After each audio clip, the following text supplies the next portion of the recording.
Hi mga Mareshki! Hi mga Mareshki! Magandang araw sa inyong lahat! Hello po sa lahat! Yes. Ngayong araw mga Mareshki, pag-uusapan natin is about insurance. Medyo seryoso yung ating topic for today. Yes. Kasi lately may mga cases kami na nai-encounter na involve itong topic na to. Which is we think is very important. Yes. To those who are new here in Canada and to those who are planning to come to Canada. Yun mga Mareshki ang ating pag-uusapan ngayong araw. Kasi gusto lang namin i-share sa inyo na dapat i-consider nyo yun at actually dapat i-prioritize din nila yun, right? Yeah. Oo. Kasi isa ito sa mga, kumbaga hindi lang, isa ito sa mga needs. Di ba, i-consider natin to sa needs dito sa Canada. Pero kung sa Pilipinas, noon, sa time natin, we don't really consider it. It's kind of, hindi pa tayo pupunta dito. It's kind of a sensitive topic. Yeah, but now we're going to consider and share our input sa inyo. Although itong topic na ito mga Mareshki and itong i-discuss namin is actually this is on top of every expenses namin dito sa Canada. Yes. So on top of that, this needs to be addressed. Yes. So at gusto lang namin ipaalam sa inyo mga Mareshki, we are not affiliated to any insurance provider. Kasi kami ni Mareshki magkaiba yung provider namin. Di ba? Yeah. So we lang namin nisi-share lang namin sa inyo ang importance ng insurance sa bawat isa. Okay, so siguro Mareshki, tackle natin yung para sa point of view po namin is number one na insurance na dapat meron, especially yung mga bagong dating dito sa Canada and arriving to Canada. Number one mga Mareshki is life and disability insurance mga Mareshki. Yan. Bakit namin nasabing life and disability insurance yung dapat meron mga Mareshki? Is kapag bagong dating ka naman dito, ito muna yung kailangan mo as individual. Yeah. At saka, di ba, pag sinabi mo yun, hindi ka pa maraming ibang binabayaran na iba eh. Kaya yun muna ang dapat unahin natin. Yes. So, ano ba yung napapaloob dun sa life and disability insurance? So, yun, kapag may nangyari sa atin na hindi natin ine-expect, yes, doon magkikick in yung tinatawag na life insurance. Yes. And kapag naman meron tayong yung na-aksidente, doon naman magkikick in yung tinatawag na disability insurance. Yes, mga Mareshki. At saka itong mga Mareshki, pag pumunta kayo doon sa isang provider, i-cater yun according to your capability to pay. Capability to pay. Like kasi, yung salary mo is ganito yung range mo, ay sasabihin mo sa kanya, ito lang yung kaya ko. Let's say $25.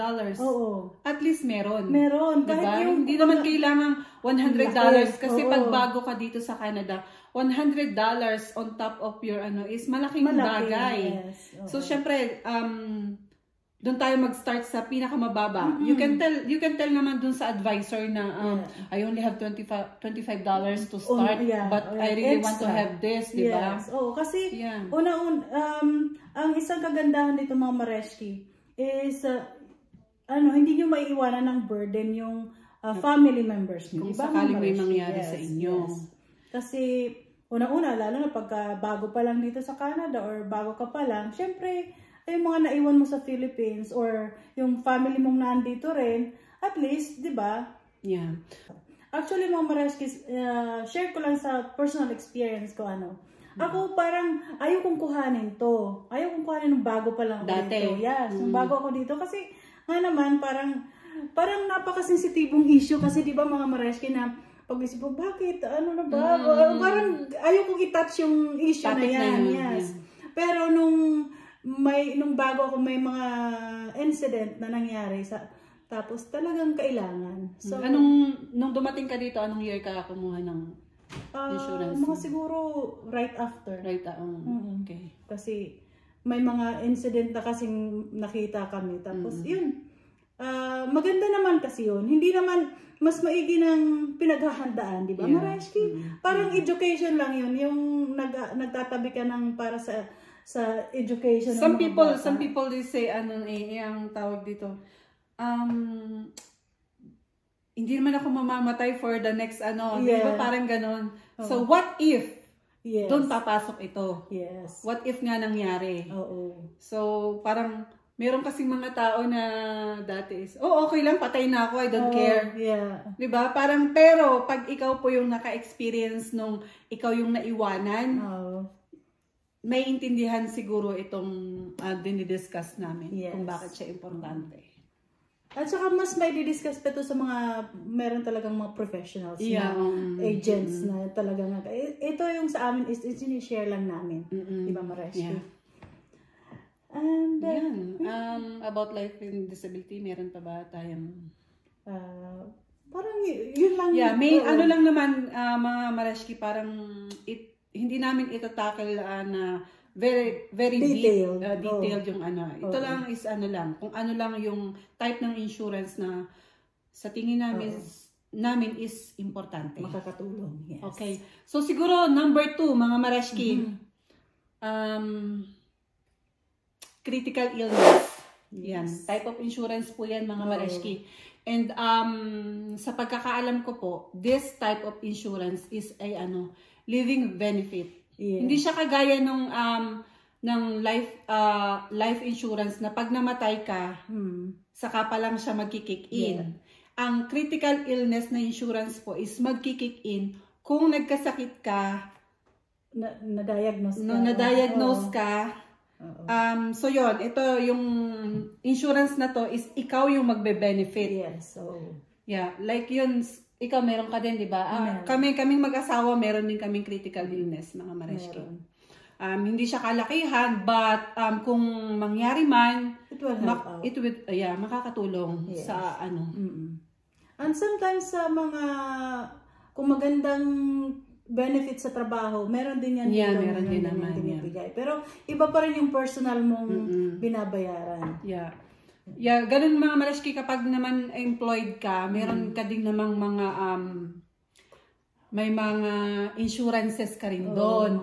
Pero the moment na nag-quit ka dun sa job na yun, wala ka ng coverage. Yes, wala Kung itong dinidiscuss namin is personal po ito, na kahit wala kang work, meron kang binabayaran na insurance.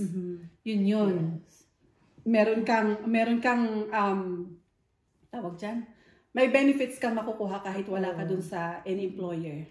Well, sa atin naman hindi natin ipinagdadasal na maranasan natin para mapakinabangan mo yan, di ba? But we're just preparing. Pero salamat na rin na manatili tayong healthy, which is good. So kaya namin nasabi na this is for us top 2. Kasi nga, bagong dating ka pa lang dito sa Canada, so sinesecure mo yung sarili mo. Sarili mo pa lang. And yun nga, yung sa first can namin is yun yung kasama dun yung family mo, ang pinoprotectionan mo. Na hindi ka magiging, kasi hindi ka magiging burden. Well, pasensya na sa mga terms namin minsan, pero which is really yan naman talaga reality. Yun talaga yung term. Ayun. So siguro mga Marashki, punta tayo sa top 3 para sa amin, ha?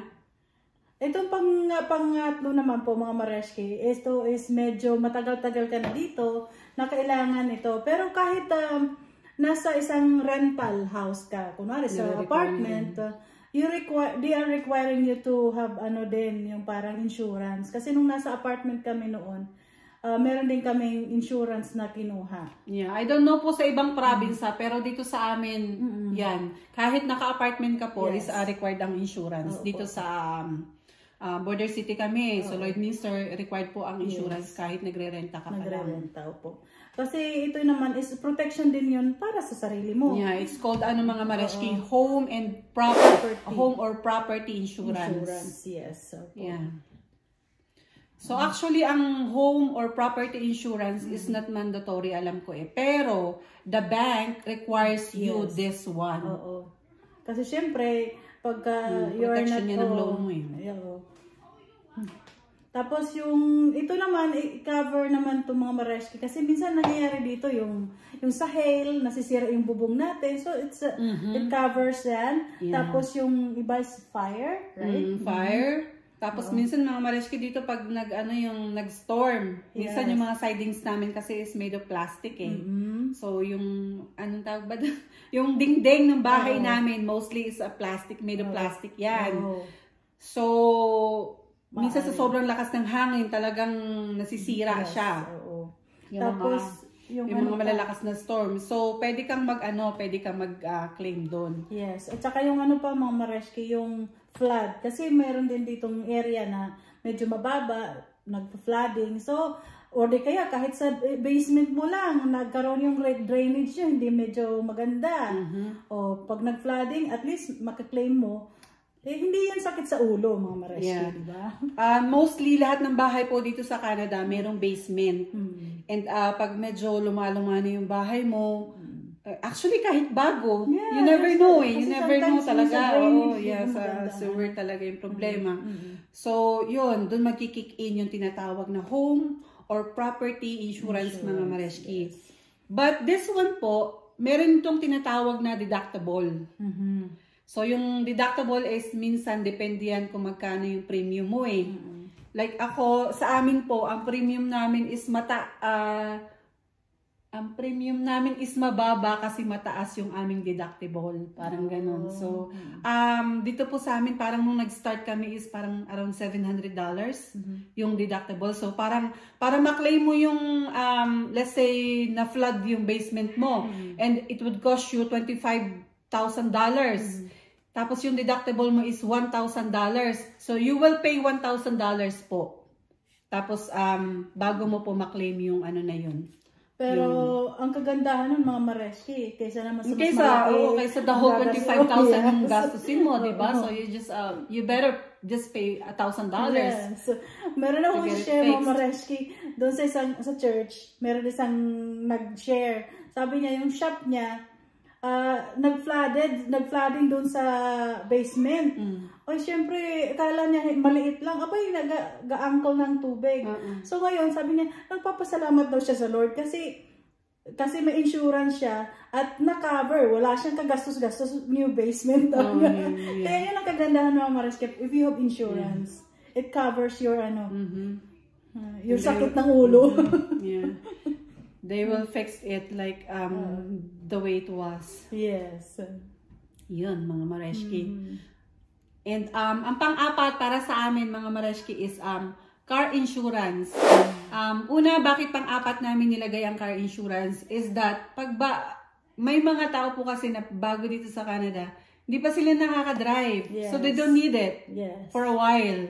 Let's say, like dito sa Saskatchewan side, kung bagong dating ka dito, at mag-exam ka, you have to wait for 1 year bago ka pa makapag-drive. So, hindi mo pa kailangan yung car insurance ng pagdating mo right away. So, that's why nilagay namin siya sa number 4. So, yun. Ano naman yung car insurance, mga mareski, sa aming pagkakaunawa? Car insurance is kagaya po siya ng home or property insurance na meron din siyang deductible. Yes. So, ano yata dito sa amin, $700 yung deductible namin. So, kung na-damage yung car mo, meron kang nabangga, or yun nga, may na-aksidente, parang ganyan.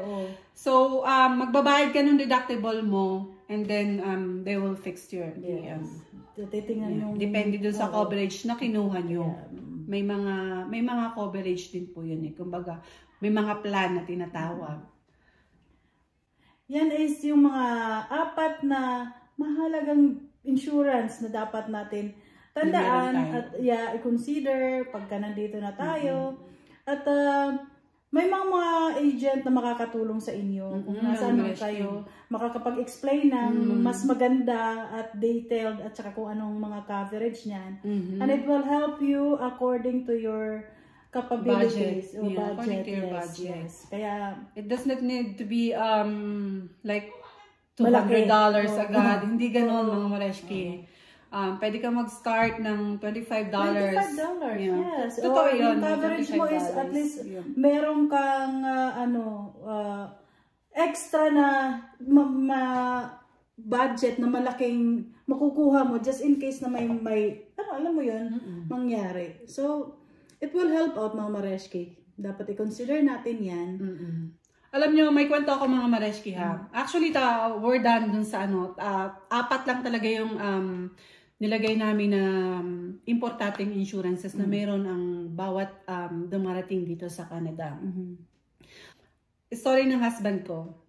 Ang year 2009, yan. Naisip niya na i-cancel yung kanyang insurance. Kasi parang pag bago ka kasi dito sa Canada, may thinking pa tayo nung galing tayo sa Philippines, hindi natin to kino-consider. Wala kami nito nung nasa Pilipinas kami. Kung ano lang yung insurance na covered nung nasa trabaho kami, yun lang. Pero wala kaming mga personal. So nung dumating kami dito sa Canada, parang medyo may dala pa kami, meron pa kaming mentality na dala-dala. Yes, so parang sabi niya, ika-cancel ko na yung insurance ko, ganun. Para makabawas-bawas ng gastusin, parang ganyan. But good thing, itong aming advisor is, hinadlangan niya. Sabi niya, no, in the few more years and you will see kung anong importance nito. And she's right. Yes. Yeah, she's right. Mga Mareshki, kasi habang tumatagal kami dito sa Canada nung time na yun, nare-realize namin yung importance ng insurance. Yes, mga Mareshki. Actually talaga dati parang pag first 1 to 3 years mo siyang binabayaran, parang you're paying for nothing. Yes, diba? Parang, kasi ano ba yan? gastos, Gastos, instead na pambili ko na lang ng additional sa grocery ko, ibabayad ko pa siya sa insurance. Parang medyo may doubt ka pa. Pag mga ganong baguhan ka. Pero habang tumatagal mga Mareshki, mas ma-realize mo na importante talaga. Yeah. At isang tip mga Mareshki, pag kumuha kayo na mas bata-bata pa kayo, mas cheaper. Kasi kung medyo matanda or magpatagalin nyo pa, at saka syempre nagkakaedad ka habang tumatagal, so mas mataas yung premium na makukuha mo. Tapos syempre pag medyo maedad-edad na tayo, may mga nararamdaman ka na. Yung iba sa atin, meron ng mga na-diagnose ng something, di ba? So, mas mahal yung premium na ibabayad nyo. Pero kung bagong dating kayo, tapos medyo bata-bata pa, medyo malalakas pa. Ayan, mura lang ang insurance ng mga Mareshki. Kaya kasi kami, medyo maaga-aga namin kinuha yung insurance. Mga nasa 20s pa lang kami nung nag-insurance kami. So, kaya medyo cheaper cheaper pa. Pero ngayon, actually, medyo mabigat, pero kailangan pa rin. Kailangan pa rin. Yun lang mga Mareshki. So yun lang mga Mareshki ang aming i-share sa araw na to. And sana out of this topic, meron pong kayong makuhang aral or makuhang idea. Opo. Yun. Yun lang naman mga Mareshki. And thank you for watching. And hanggang sa susunod na vlog ulit mga Mareshki. Thank you. Salamat po. Bye!